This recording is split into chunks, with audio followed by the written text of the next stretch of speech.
আজকে গেছিলাম চরে, শুনেন কি হয়েছে তারপরে। বন্ধু আইছে বাইক নিয়ে, সান্ডা ধরবো মরুভূমিতে যাইয়ে। পাইতাম যদি এই মরুভূমিতে একটা সান্ডা, মাথা হয়ে যাইতে একবারে ঠান্ডা। বন্ধু আমার সান্ডা পাইয়া কপিলের মেয়ারে করবো বিয়ে। রেডি থাইকো কপিলের মেয়া, বন্ধু আইতাছে সান্ডা নিয়ে। সান্ডা খুঁজবার যাইয়ে পিছনে দেখলাম একটু চাইয়ে, এখন দেখি গরু আইতাছে ধাইয়ে। হাঁটতে পারি না বালুর চরে, সান্ডা খুঁজমু একটু পরে।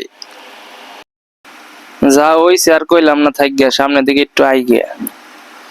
বন্ধু আইছে বাইক নিয়ে, সান্ডা আজকে জামুই নিয়ে। বন্ধুর বাইক তো আর চলে না, সান্ডাও তো আর মিলে না। পাইতাম যদি একটা সান্ডা, মাথাটা হইতো একটু ঠান্ডা। মরুভূমির সান্ডা পাইলে হইতাম ঠান্ডা। বন্ধুরে নিয়ে এখন কি যে করমু, সান্ডা আজকে ধরমুই ধরমু। মরুভূমির বালু যে গরম, আমার তো কইতেও লাগতেছে শরম। বালুর কথা নাই কইলাম, সামনে একটা নদী পাইলাম। কইলাম না আর নদীর কথা, সান্ডা নিয়ে যত মাথা ব্যথা। নদীর পারে গাইলাম গান, জুড়াই গেল আমাদের সবার মনোপ্রাণ। এত খুঁজেও পাইলাম না সান্ডা, তরমুজ খেয়ে সবাই মাথা করলাম ঠান্ডা। সময়টা তো কাটছিল বেশ, আমার গল্প তো এখানেই শেষ।